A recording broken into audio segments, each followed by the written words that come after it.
Okay, you all good? Let's do it. Hello and welcome to the B2C Lead Generation Podcast.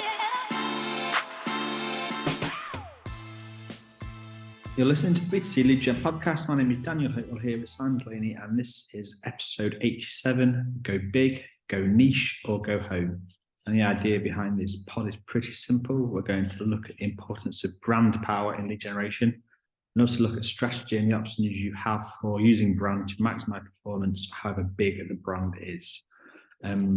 Simon, Go Big, Go Niche, Go Home. It's a fairly self-explanatory title, but to start things off, can we just clearly state what we mean by that? So I think the best way is to run through the problems that are being felt, right? So I've just written some down here. I always make some notes just to clarify my mind. So ad costs are rising on every single ad platform, right? I mean, this is just like market economics, the sort of thing that Gary Vee was talking about 10 years ago, or, you know, whenever he was talking about it. It's being felt by everybody.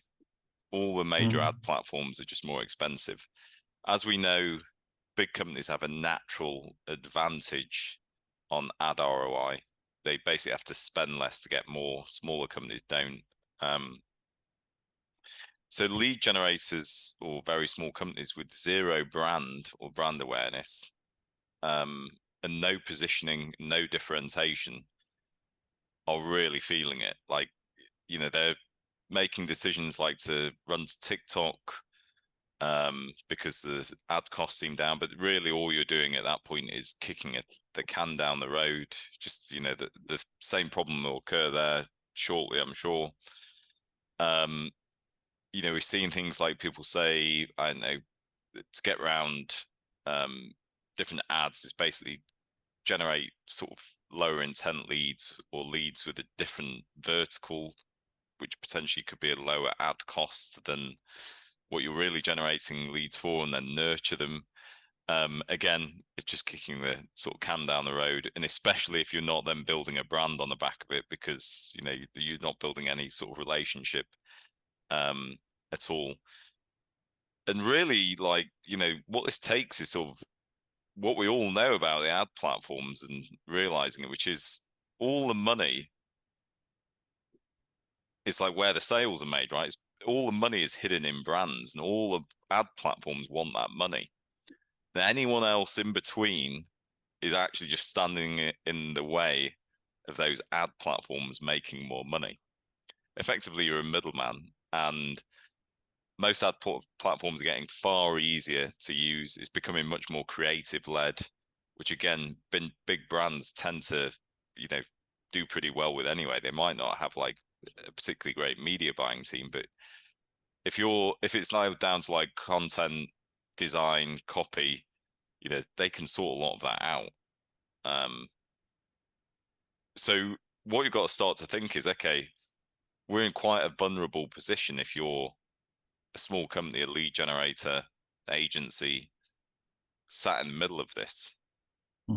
And so the idea is ultimately that you've got effectively like three choices, unless the market changes, and, you know, I don't see that happening, which is the brand that you use to generate leads with, you need to go niche with it.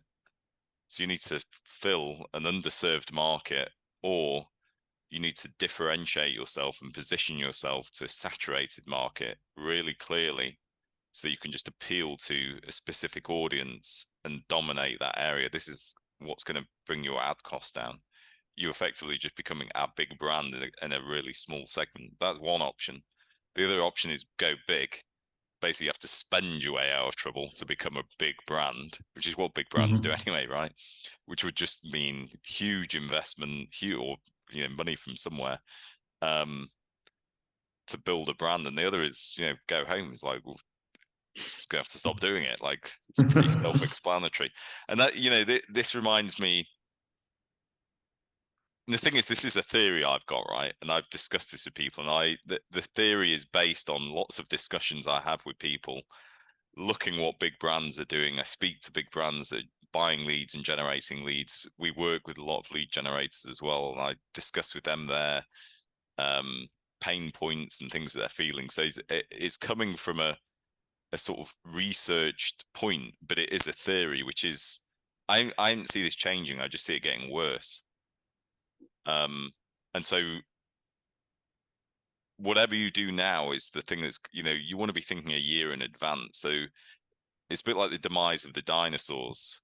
It might not have happened overnight, but it was coming, sort of thing.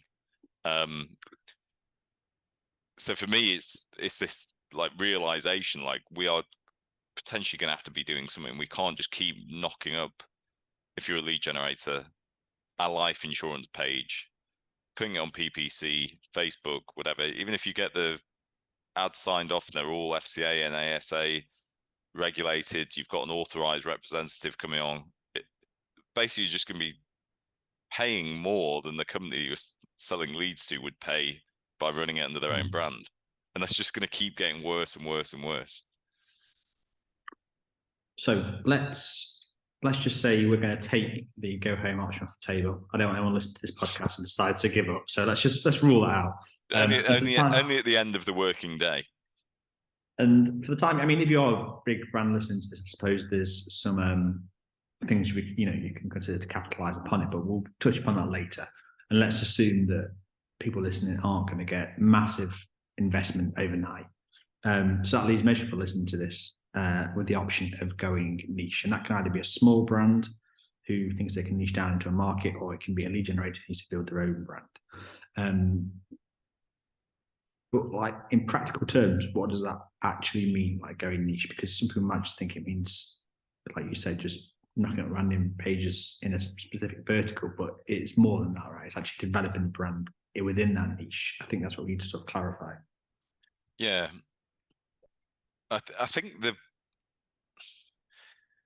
when you think of a brand, everyone thinks like, okay, I'm going to design a logo, or I'm going to come up with a company name, and I'm going to change the wording so that it's different. But it really starts from a different point. All of that is important to a degree, but what's really most important is understanding your audience, like completely.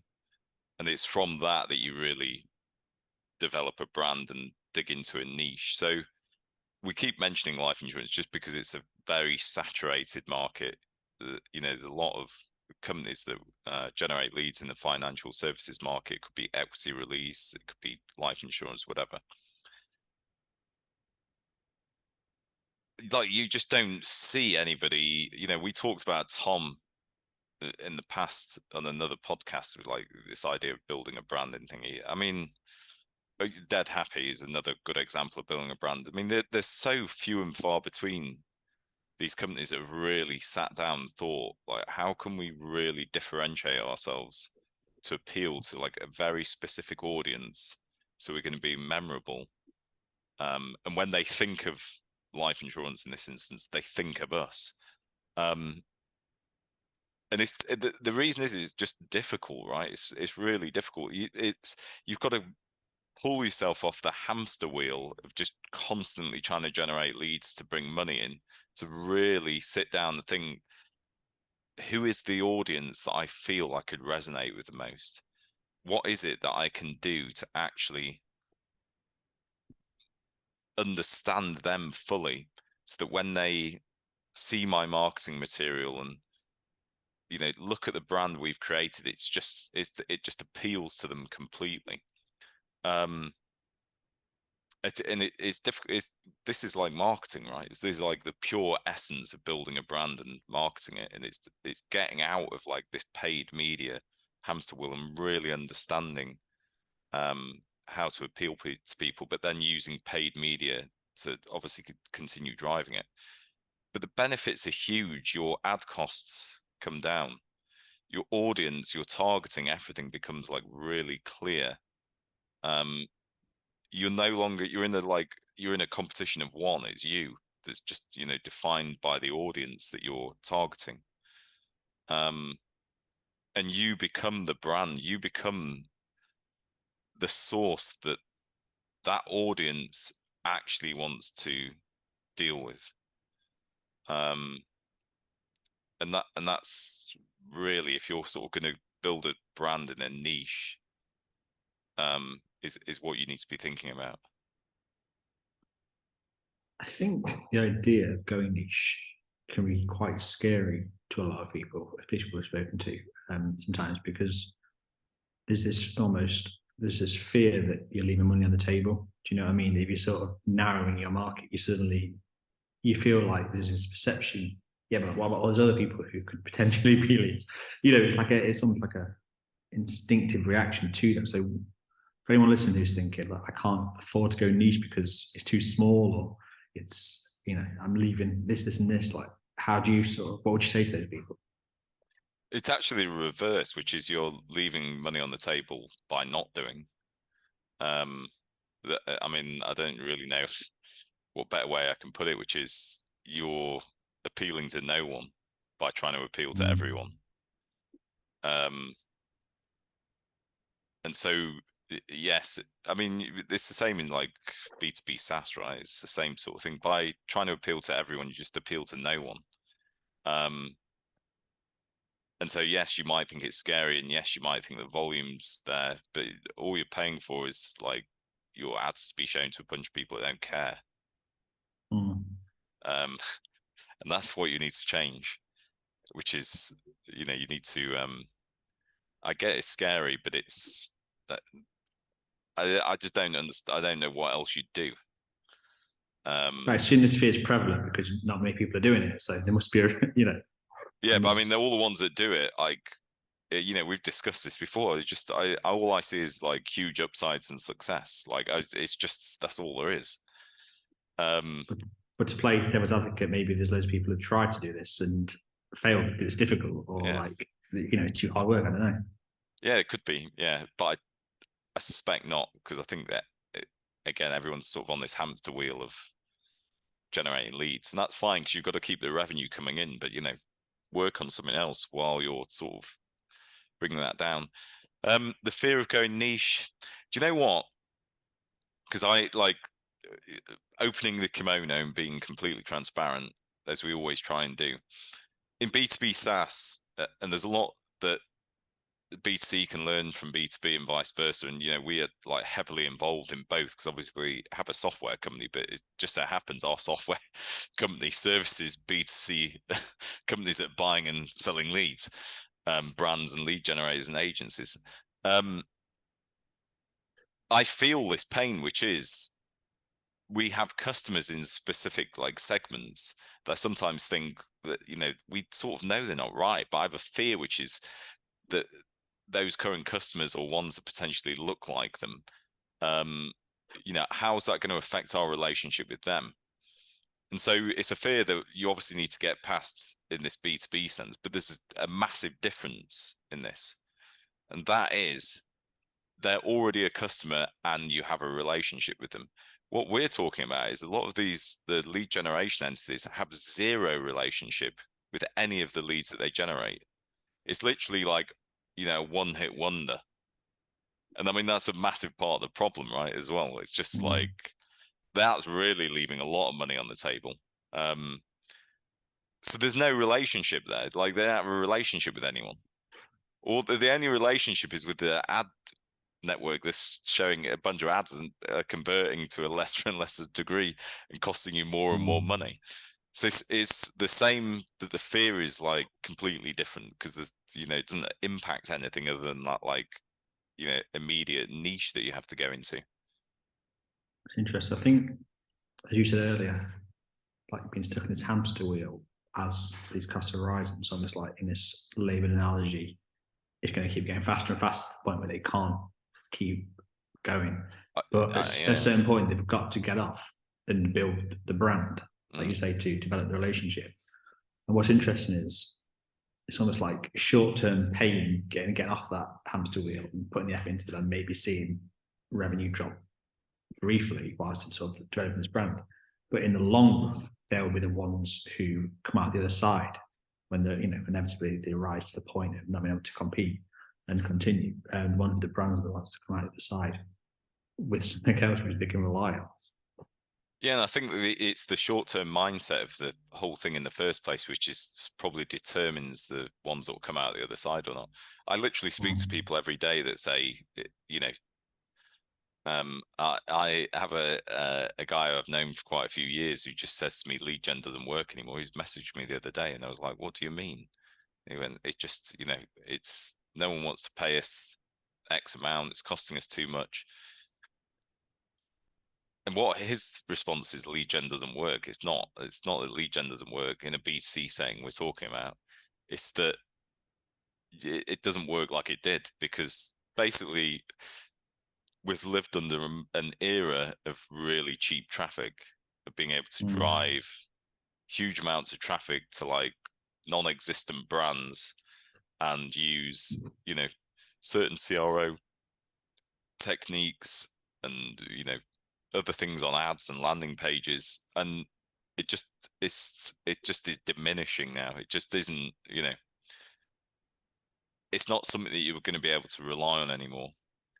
So what I think we'll probably see is the people that are in it for the long haul and sort of understand the new world that we're moving into, and the rest will potentially just stop working in that sort of sphere. But a lot of, when you're the sort of thing we're talking about is quite like short, it's a really short-term mindset anyway. So they're maybe not thinking of like the future in that. They just it's like just an absolute desperation to make money in the short term. I feel like we've gone a bit pessimistic here. So Well, no, I because guess, the pessimism is just the cost of driving ads, right, and like converting them. But you were still overpaying even when it was good. well, all I was going to say was to flip it back around and to sort of positive spin on things, leave people with a bit of optimism moving forward at the end of this podcast. Let's say that people listening to this are thinking, right, yeah, I know what you're saying is right. I've got to go niche. I've got to develop a brand in a niche. But where do I begin? Like, how do people work out? I don't know if you can give them this answer, but how do people work out a sort of perfect little market for them, perfect niche? Is it just drilling down to what they already know? Is it spotting these little areas, doing research into it? How do they begin that? Yeah, it's a tough one. I mean, I think it requires you to deeply understand the market that you're in. This again can sort of feed back to the short-term mindset of like, I don't know, I'll speak to someone who's never done something, and it'll just an opportunity will arise and he'll just go, yeah, I'll just run ads to it and create a landing page. You might figure out some of it. So you need to really deeply understand the vertical that you're operating in, and you need to be able to dig into it. And I think as well as really, as a lead generator, I'm talking, really understand the whole customer journey that's experienced and where like gaps probably sit, and speak to your clients about what areas they potentially think are underserved. Or, I mean, what I think would be great is, and I used to do this as well when we were generating leads, rather than we'd speak to a client and they'd go, oh, we're just not getting the volume, or something isn't appealing to this segment of an audience. And the thing is, you've got two options then. So one, a lot of people will just go, okay, we're just not market to them, or we'll cut them out entirely. But the other option is to look at it and think, is that a really underserved market as a result? And does that actually mean there is an opportunity within that and no one else is doing it? And so there's something, if we can figure out like either what the problem is. It reminds me of like when energy was generating leads, all the energy companies work to these areas called PES areas, which basically split up the country into whoever the incumbent energy company was at the time. And there'd be a lot of the energy companies used to remove PES areas because they felt that they couldn't sell, they weren't competitive in those areas. They were competitive in those areas, but only when under certain conditions. But what everybody did just for ease is remove everyone out of those PES. They just go, and British Gas, just remove all these PES areas. But really, what that actually left is a massive opportunity for someone who went, well, what are the conditions where they can be competitive? Because absolutely no one else is operating in those areas doing this. This isn't an example that would necessarily work now, but that's, these are the things you can start thinking about. So spotting those opportunities, understanding the audience completely, understanding where you could add value, and really like how you can position yourself and what makes you different. And the thing is, you can't really do that without actually creating a brand, because there isn't anything. You're offering no value. You're not different. You're not positioned in any way. You just basically, like, what do they call it? Advertising arbitrage.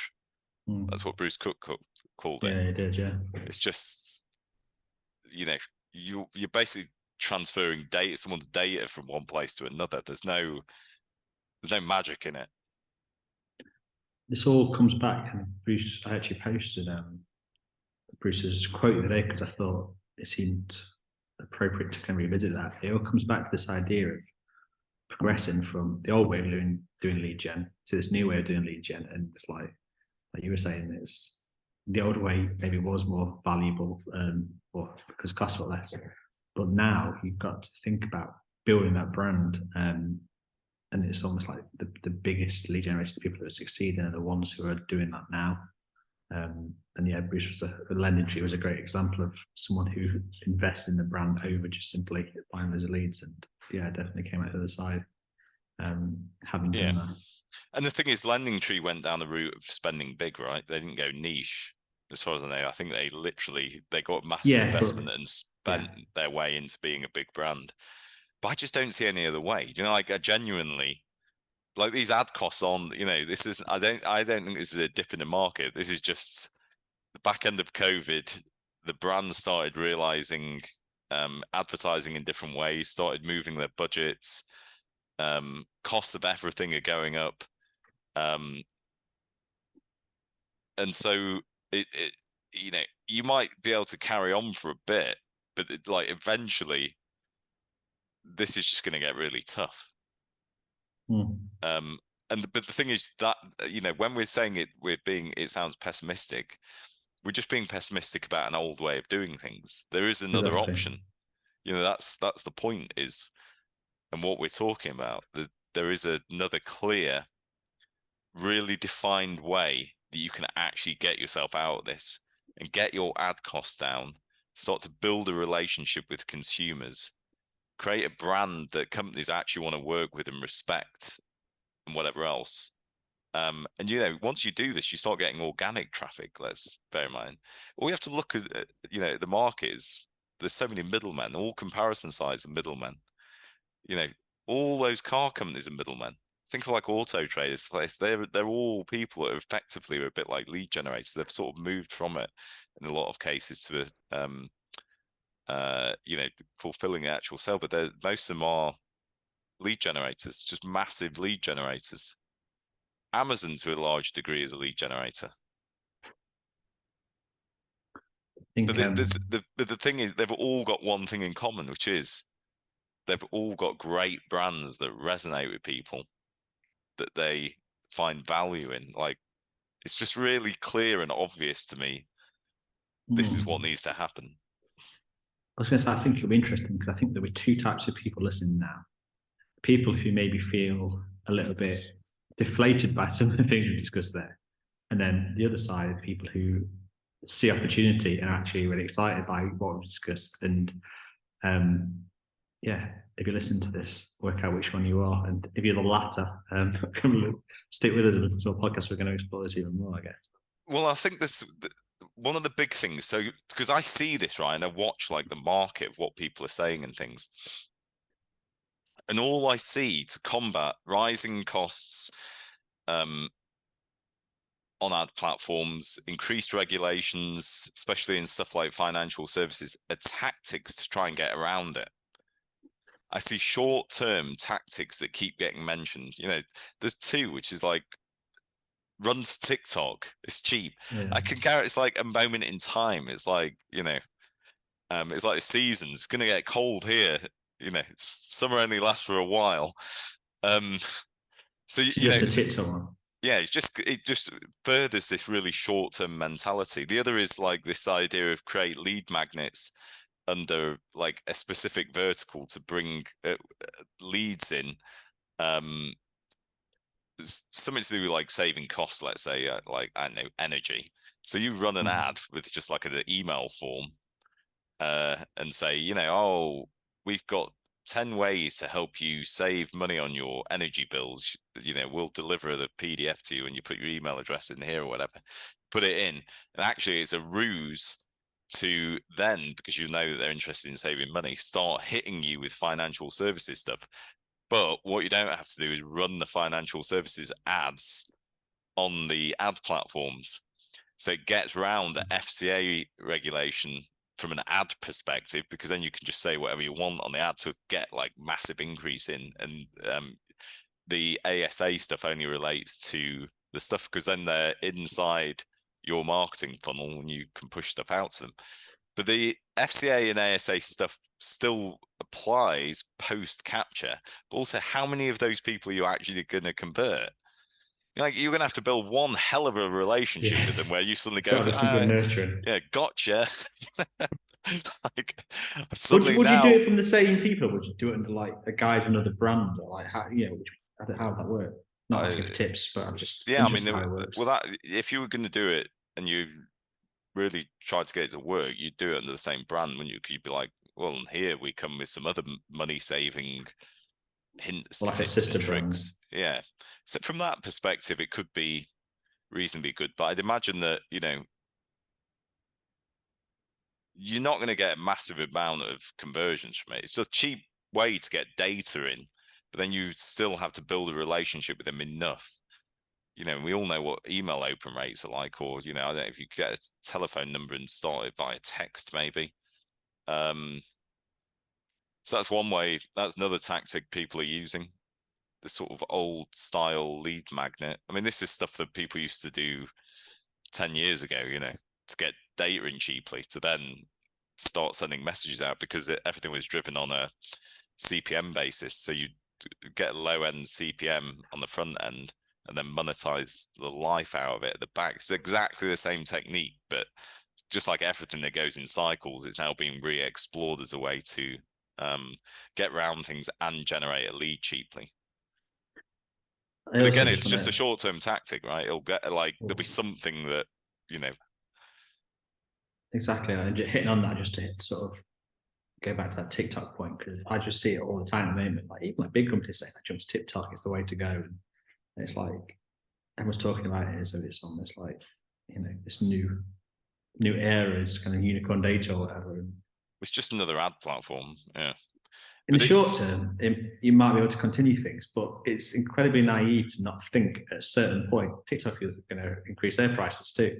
And then you, like you said earlier, you're in the same position you are. And the ones that have created the brand now won't be fearful of that because they've got something else in that pocket. Well, yeah, it stops. The thing is, once you create a brand that resonates with people, the ad platform starts to sort of become irrelevant to some degree, because it works no matter where you put it, because it's to do with the person. You've got to remember, all these people are on all these different ad platforms. All the same people are on all of them. It's not like someone who uses TikTok never uses Google for anything. It's just that, you're appealing to them in different ways. You're probably making videos. I don't even know what videos people make. Well, I've seen them actually, to appeal to them. But, when you're a small company, you're just sort of trying to use hacks and techniques to try and drive it, rather than creating a brand to actually deeply resonate with an audience. Exactly. It's just naive to think that that's not going to change. Like, you don't want to be the rest of your life chasing new platform, learning new skills, and learning new ways of creating stuff. And there's one thing I want to say as well, which is, look, I'm not trying to disparage anyone who's done this. I get it's tough, right? Like even just media buying to a landing page you've knocked up in 2 hours with little thought for but you've just called it, Life Insurance R Us or whatever. and you're running out there trying to get leads and whatever else. But what I really want to say is the world has changed. It just doesn't work anymore. Like, it's not the same thing as it was. Media buying isn't the thing. Like, that world is gone now, or is going, and we're moving to a new era. And this new era is much more brand led. It's about creating a much deeper connection to a specific audience. And so if you want to move out of like lead gen 101 and move into it, like you're going to have to do something. I think just to repeat it, because I think it's worth doing so. Hopefully some people listening to this, like I said earlier, and seeing huge opportunity moving forwards, and are actually excited about some of the things we discussed. That was episode 87, Go Big, Go Niche, or Go Home. Thanks for listening to the B2C Lead Generation podcast. Be sure to hit subscribe to hear more from those at the very cutting edge of the lead gen world.